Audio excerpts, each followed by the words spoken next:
What's up, everybody? Jensen Cummings here. Thank you for tuning in.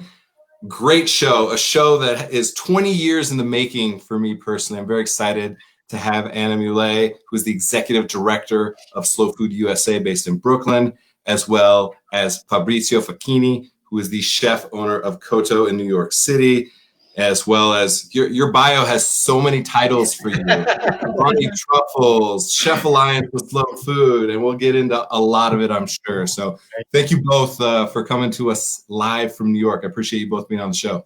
Thank you so much. Thanks for having us. So I want to tell people a little background. The reason that we're on specifically right now was an email that I got from the amazing Krista Roberts, who has been a leader in slow food and specifically the executive director here in Denver for years and years, a close friend. At a time, we shared an office together with slow food, so a lot of memories there. And she announced the unfortunate cancellation of Slow Food Nations, which was going to be here in Denver for its third year, I believe. Fourth. This is our fourth, yeah. Fourth year. And as well as her stepping down. So it was kind of a sad moment because her and Slow Food Nation's close place for me personally. And the fact that I wasn't going to see the two of you out here in Denver was a sad moment as well. But I was excited that it created an opportunity for us to talk. And so I want to tell a very quick story, and I'm taking all this airtime, but I'll get to the point very quickly. A couple years ago, we had Slow Food Nations here in Denver, and myself, Fabrizio, amazing chefs like Steven Satterfield, Matt Vodder, Jamie Fader, Paul Riley, all come to mind, cooked what was called the Slow Food, I'm going to butcher this, scrap family meal, food waste family meal. Zero waste. Food waste family meal. We basically took all of the food from the different events, the different breakout sessions, the different education pieces around the few days of slow food and turned them into a meal for people. And we had people outside dining al fresco. Massimo Bertaro was the master of ceremonies for that evening. Amazing for us to be able to interact with him. And we had a monsoon. I mean, a monsoon, the biggest torrential downpour in my 14 years of being in Denver. I can't believe that a few hundred people actually stuck around and had food. Servers are drenched, all volunteers drenched, completely drenched. We are trying to keep food warm-ish. Luckily, my dishes were both fermented and room temperature, so I was lucky. And then the piece de resistance for this whole event, all of this is going on. Everyone's galvanizing together. Shit hits the fan, and we figure it out just like in this moment. And there's Fabrizio handing out Urbani truffles like they're candy. Just you get a truffle and you get a truffle and you get a truffle. It was amazing. So I wanted to lay the groundwork for how important this conversation is to me, to our chef community, to slow food. So let's start. So many good memories with Slow Food Nation. So many good memories. So many good memories. I can't even believe it. Last year we had another monsoon, as you remember, those thunderstorms that came through the festival. We've been through a lot, and I think through all the 3 years that we've done Slow Food Nations, it's just the community of Denver strikes me so much, and how enthusiastic people are and how collaborative the chef spirit is there. And also as we bring in guest chefs that just like roll right into that and roll up their sleeves and get stuff done. So it's, so many like painful and amazing memories. I think I was shivering in the back during that meal. I was so cold. If the meal had gone flawless, it would have been less memorable. I just know. You wouldn't tell the story with such conviction and excitement because it was totally crazy. Yet we still served food. We still created that moment of hospitality for people. And that's really what's happening right now. And so, Anna, I want to start with, tell the 7 people who don't know about slow food, what exactly slow food is, the mission of slow food. Give us kind of the quick elevator pitch for people of the slow food mission. Okay, the elevator pitch. Slow food started 30 years ago when a group of protesters were like protesting against McDonald's coming to the steps, the Roman steps. And they didn't throw stones, they didn't yell, they set out a table and they served pasta. And they said, we don't want fast food, we want slow food. And that is the origin story of slow food. So slow food is actually in 160 countries now. It's amazing. It started in Italy, Carlo Petrini and his cadre, and now it's all over the world. We have a lot of folks in Africa, in Latin America, in Asia. And here in the United States, we have about 150 chapters. So all throughout the United States, one in Denver, especially, it's a strong partner with Slow Food Nations. And, you know, our focus is on good, clean, and fair food for all. That's kind of the trifecta for slow food. It's got to be delicious. It's got to be clean, like clean for the environment, clean for our bodies. And it's got to be fair. We have to pay people fair wages. We have to, you know, be you know, real value with our food. Mm-hmm. And it's for everyone. It's not just for a few people. It's for all.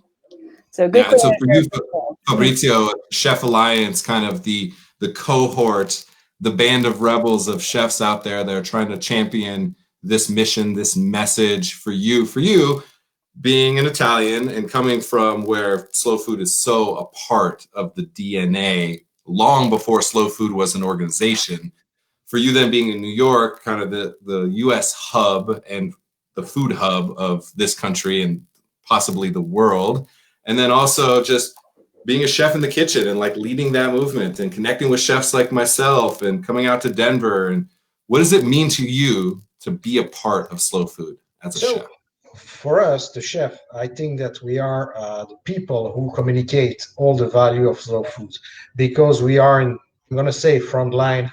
Maybe it's not the real word, but we are on the first line to communicate with the chapters. So I think that we are a good communication tool that we should use to showcase our farmers' product, our knowledges also, you know, because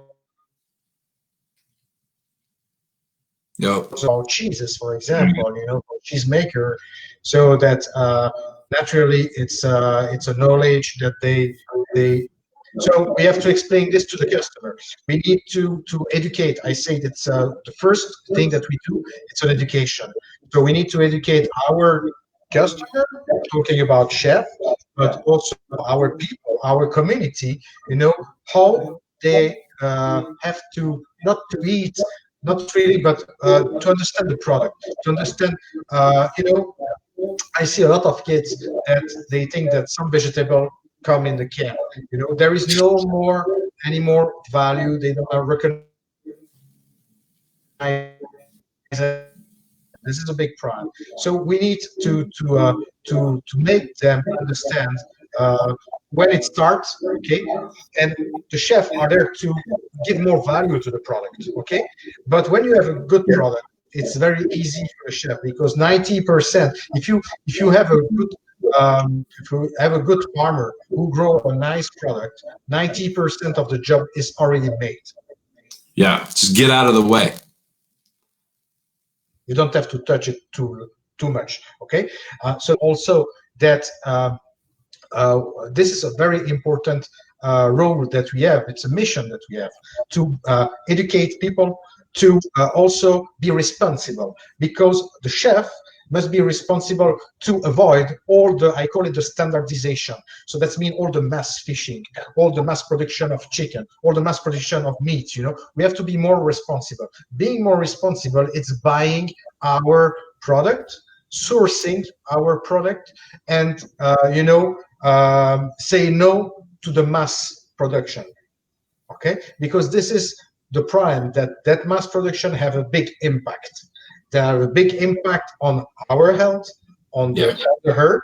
Okay, because I don't know if you follow some of documentary also talking, you know, of the mass production of beef and chicken. You know, is no good also for the oil, like salmon.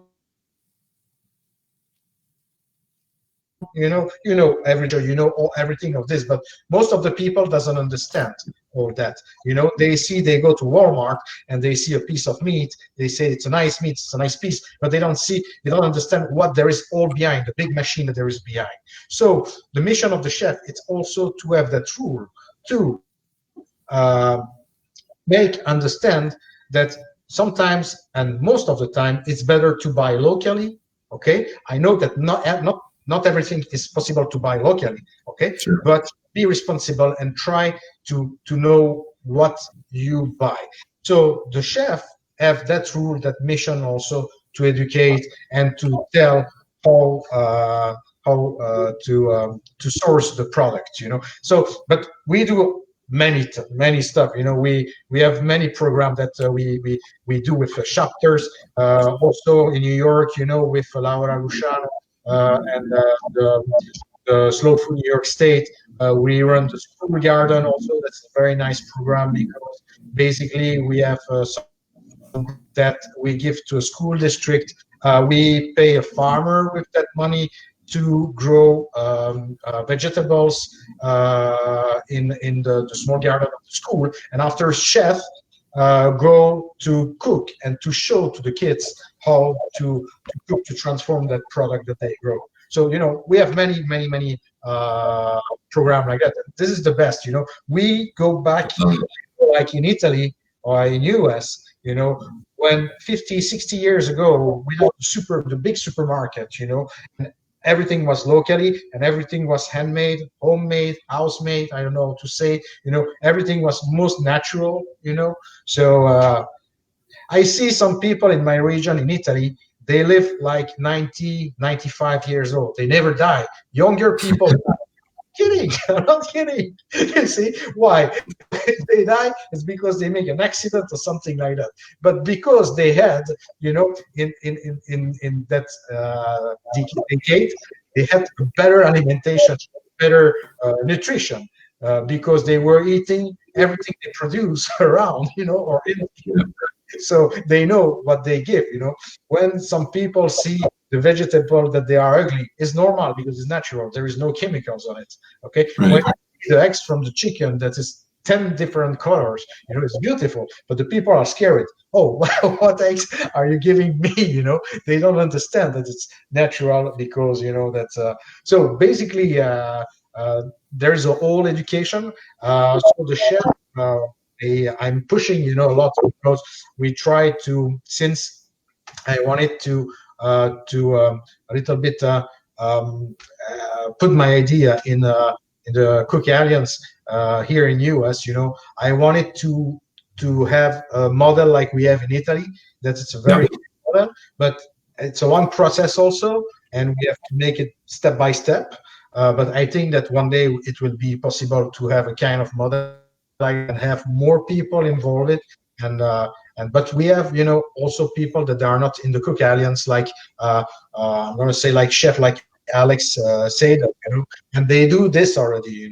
They are very involved in sustainability education. How to source. But they are very responsible chef. There is a lot of responsible chef in US actually. The mind are changing a lot. Fabrizio, my man. We could have just got off the show and just let him keep going. This is perfect. This is why you Italians live forever. Your energy is just so high. I absolutely love it. I could listen to you talk about food and talk about our community all day long. And so, Anna, having chefs, clearly their ability to deliver the message is strong. The ability to actually practically be able to implement from a purchasing standpoint, as Fabrizio mentioned. So talk about chefs. Talk about when chefs like Fabrizio or Steven Satterfield are kind of leading the way, the importance, the significant, the impact, the expectation, the standard that Slow Food is setting. And then on the flip side, how potentially other chefs that don't understand, don't think it's for them, don't know how they can have an impact, don't feel like they are big enough to have an impact, how they can potentially be a part of this movement. That's a great question. I think there's a lot of a lot of doors to get into slow food. There's the zero waste door, there's the organic door, there's the good like slow meat or slow fish, as we say, and looking at sourcing. And so chefs have certainly played a really important role in showing the public how to enjoy that on the other side, and how to like the benefits of eating good, clean, and fair, of eating sustainably sourced meat, sustainably sourced fish. The zero waste family meal that we did at Slow Food Nations is a great example of how delicious reducing your waste can be. That meal is, and I just want to give a shout out to Eric Lee, who like was the mastermind behind that chef, and also Steven Satterfield, who was one of the ones who really helped us think about the idea to begin with. And then Laura Van Dagenhart was just like the glue that kept everyone together. So that team really showed the festival and showed me personally like how you can make your food waste delicious and repurpose and be creative with food and reinvent food. So I think the role of the chef, we've seen clearly, is important to kind of spark our imaginations and help us discover using food in many different ways. And chefs, I think, can, when we talk about other chefs who maybe don't know about slow food or kind of starting to understand what this means, to try one of those doors. Maybe a chef won't care about zero waste, but maybe they can get into understanding why meat matters or why local farming matters. And I actually think that's like for everyone in general, the issues with food are deep and broad, and it can be really overwhelming if you watch too many documentaries, or you learn a lot. It's like it's almost paralyzing. So I think picking a thing, getting to know what the issues behind fish are, that's very complicated, then start making those changes in your daily life so that we can start to change the food system. Just, I think, starting to make the change, then you start to like learn more, you start to see how the impact that has on other industries, and then it's like a ripple effect that goes out from there. It's good. I want to give people a little bit of background, a couple things that struck me specifically, and we'll stick with the zero waste family meal that was impactful for me. One, chefs are competitive.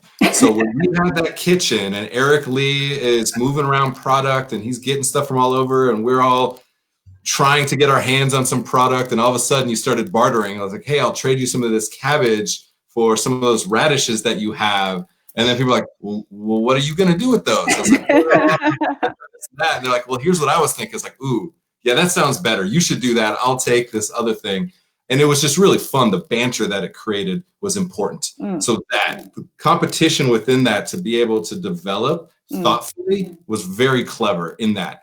Fabrizio, very specifically, it's very easy for something like this to sound like, oh, great. Like I'm going to be some granola hippie chef. Like, what you want me to like cook vegan, and like all of a sudden I can't have flavor and I can't be cool anymore. I don't want any part of that.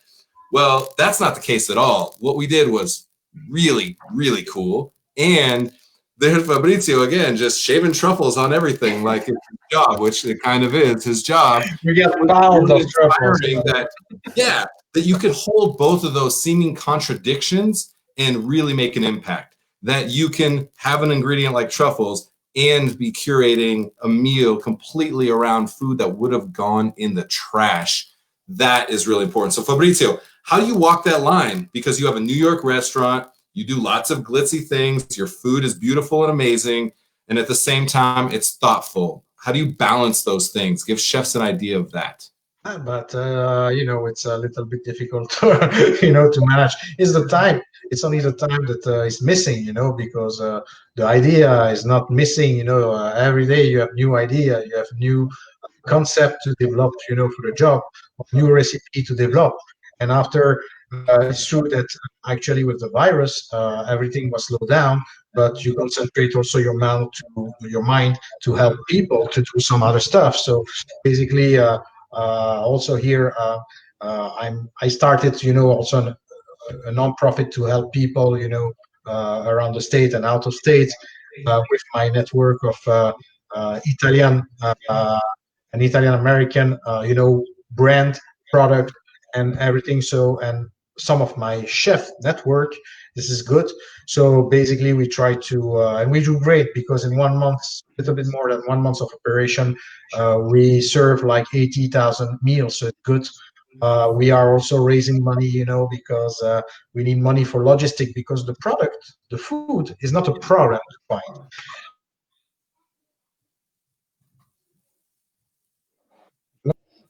New York State also. There is a lot of upstate New York. We have a lot of vegetable that they are not selling, because the problem, there is too much food anyway. And basically nobody wants to pay to move that product to, but there is a high request of people.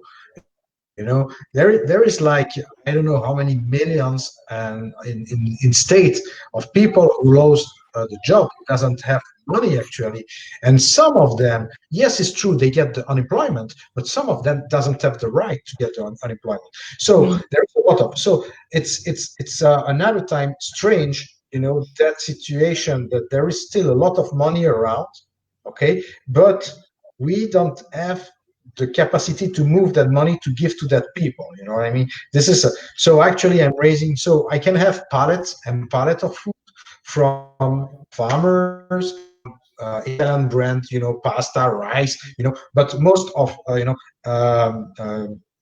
dry product, okay, but it's a big problem to move it. So actually we try to answer to your first question. In this period of virus, we try to concentrate, to try to find solution, and it's good, I'm going to say, because it's something that we were not prepared, but the human race has this capacity to adapt itself and to provide.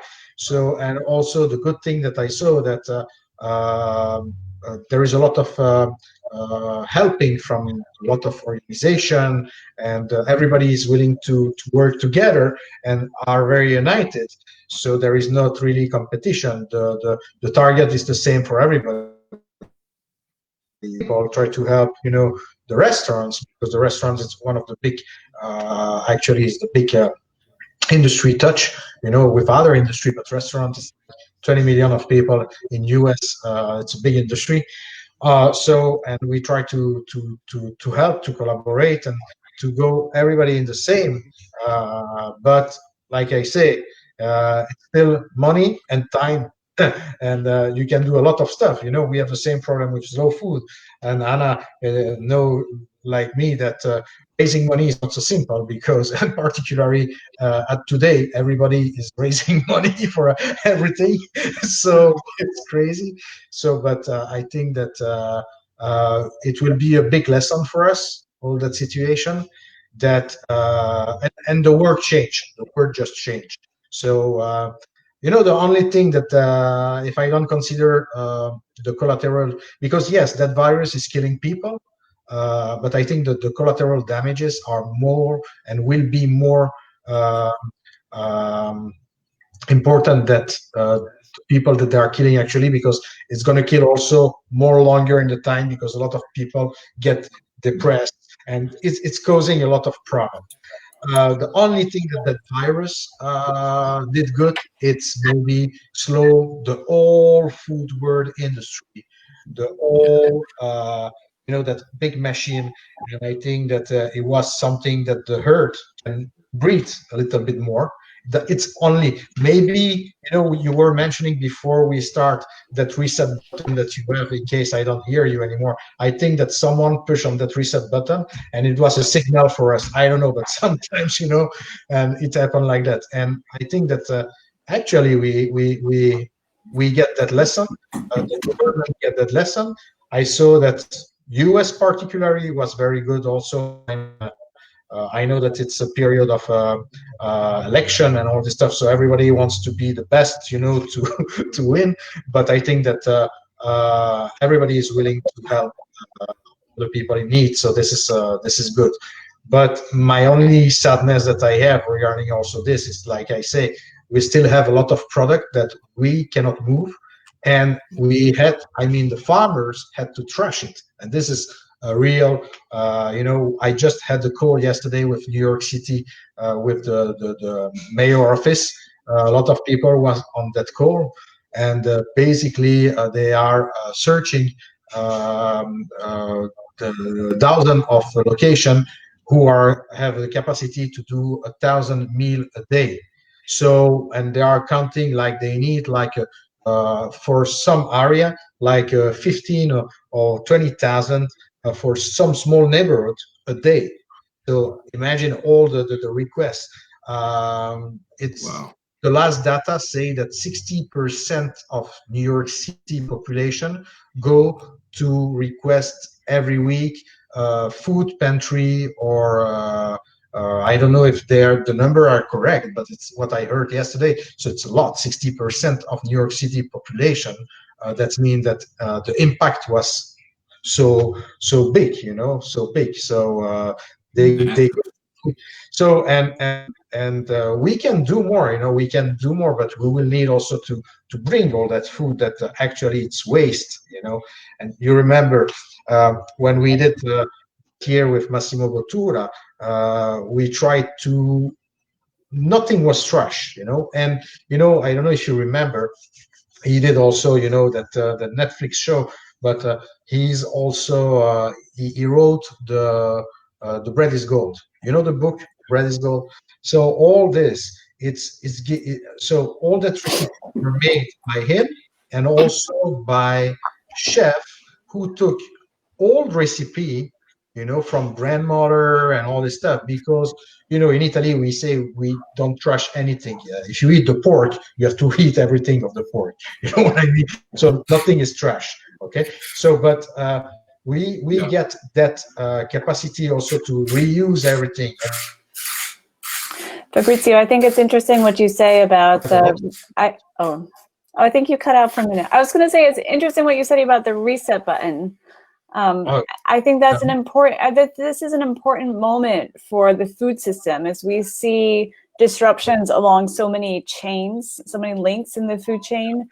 And I've been thinking a lot about how do we build back better? Cuomo talks about building back better. What does that mean for food? And I think, Fabrizio, your examples here are so brilliant, like connecting chefs who know how to feed people with food banks and extra food that would go to waste. That's perfect. Like, let's be there. But I don't think, when this whole thing first happened, I thought, okay, we close quickly. We're going to bounce back quickly. But I think this is going to be, a long haul. And we need to start thinking about or continue thinking about how can we build back better as we emerge from this? What are the things that we need to fix in our food chain? And how can we pull on people like chefs, like farmers, like ranchers, the local food economies to bolster the local communities?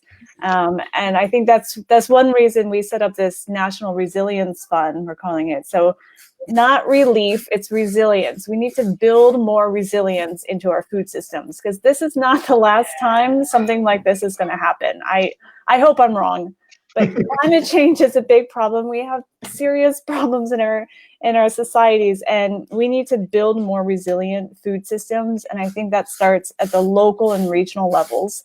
These big industries that are so huge, the meat industry in particular right now is you see what's happening there with sick workers at the plants, unfair conditions. We need to rethink how we're sourcing our food and how much we're paying for our food. And I think that's a particular role that Slow Food can play, because we work with chefs, but we also work with farmers. We work with community members. We work with advocates and fish harvesters and, indigenous communities, the whole spectrum. And so I think the next few months, but the next few years also will be really important to rebuild those links and to build resilient food systems. Yeah, real quick, so I don't forget, I want Sophie to be able to link these up. The Resilience Fund, where can people go find that to be able to contribute, find out information, be a resource? Yeah, that's on slowfoodusa.org. There's a link from there. Okay. Yeah. And then for you, Fabrizio, the organization that you started, tell us where people can find out more how to support that. Okay. basically, we partner also with Slow Food. I don't know if Anna, there is a link also from a Slow Food USA that we have on this or not. I'm not sure about this, but in case you can go on the website, it's italiansfeedamerica.com, .org. Sorry. So yeah, it's very Italian. Perfect. Listen, Perfect. it was inspired by a slogan of Jose Andres. You know Jose Andres from the Oh, yeah. WC. Okay, so basically he has T-shirt and he say immigrants feed America. So as the idea and all this, it starts with a network of Italian food, pasta and Italian supporter and chef. So we call it Italians feed America. I know it's not. Perfect. And you know what? Italians have been feeding America at the very least in New England for a long, long time, for sure. And so I really appreciate hearing that. All right. As we wrap up, I want to give you both just kind of a moment for last thoughts. Fabrizio, you're thinking about getting your restaurant reopened. You're thinking about kind of what happens next. What's the one or two top little things that people can be thinking about that's on your mind right now?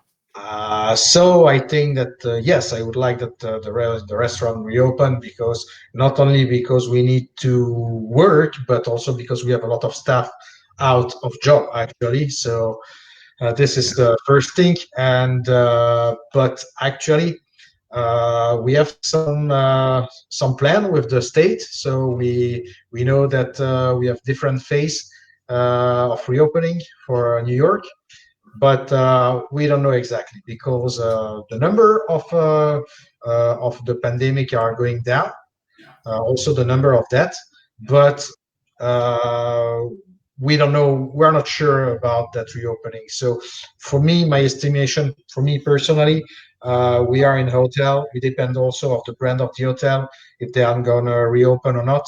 So the last conversation that we had, the last phone call, was mentioning in fall, so maybe September.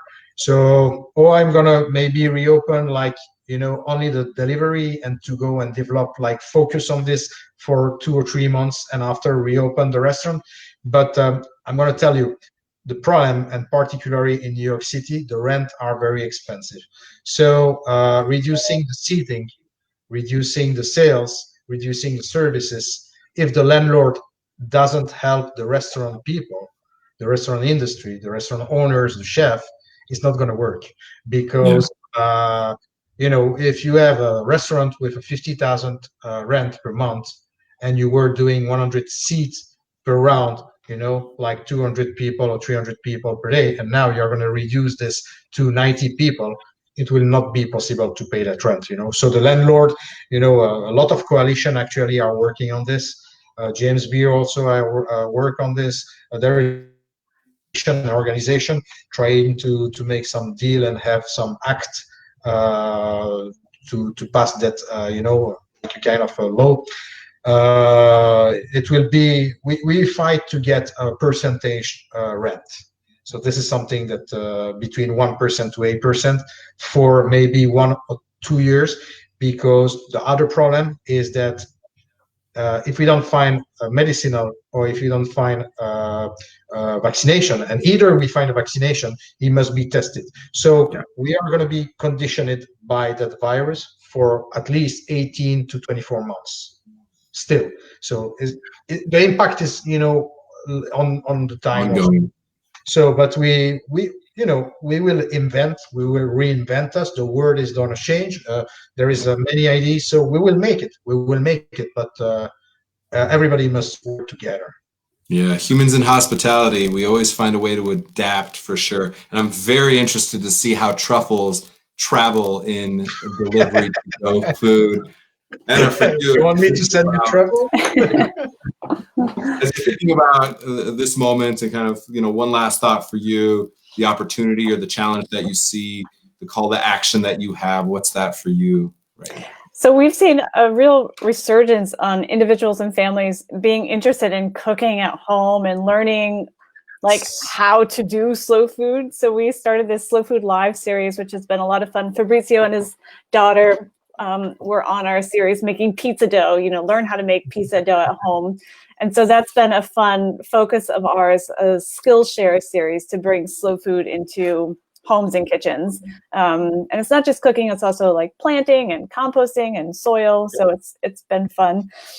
And then, the other focus here is how can we support the network, the Slow Food Network, and especially marginalized communities. And, at first, with COVID, I was hearing, it doesn't play favorites, it affects everyone. It doesn't really, it doesn't at all. And we need to pay particular attention to those communities that were already oppressed and marginalized, and make sure that we're giving them the attention and the support that they need. It's important work. It's important work. I feel like the reset button, if anything, this is an opportunity to the point that we've made multiple times, is we need to slow down, especially in the restaurant industry. We're only as good as our last plate. It's always go, go, go. It's always, I don't have enough time to be thoughtful in the way that we know that we need to be. So I hope that we have that commitment. Thanks to both of you for being on. Like I said, I've been a member since I was 17 years old. It's been something that's been in my DNA for a long time. I've been all in. I've lost track of it. I've been all in. I've lost track of it. And so it ebbs and flows. And I hope this moment is one of those that really crystallizes the importance of the mission, the movement, the humans like yourself doing the work. So grateful to both of you for being on the show. Thank you so much. Thank you, Jensen. It's great to chat with you. All right. You guys have a great day. Go be resilient. Okay. You too. Bye. Slow food. If you don't know, now you know. Get into it. Look it up. So much amazing work happening. This isn't just charity. This isn't just food systems. This runs the gamut, from empowering chefs, from creating education, from creating communication and content, to the resources needed to implement, to the farmers, to the whole ecosystem. It really, really taps into all of it. It is a holistic approach. And it's cool as hell. It just really is. The people that get involved with it, the people that put their weight, their brands, their creativity behind it are meaningful. They really are. And in this moment, it's needed more than ever. And I hope that us slowing down gives the opportunity. So thank you to both Anna and Fabrizio for the work that they do, for being on the show. To Krista Roberts, amazing work and leadership, with always being so thoughtful. I'm grateful for the opportunity, the support that you've shown me personally, and all the work that we've done. And Betsy getting to be a part of the launch of Slow Meats. And it means a lot. It means a lot to me personally. And I'm so grateful to be able to host this show, to be able to have amazing humans like Anna and Fabrizio on this show, even for a moment. Tomorrow's show, Wednesday, May something or another. Robert Mendoza, chef out in Paris, France at Les Saint Sebastien, is going to be on, and I'm excited to talk with them. He's been posting just some thoughtful things out there, and I'm very fascinated to see what's happening across the pond. So we're going to check in with him. All right, everyone. Like I told them, go be resilient.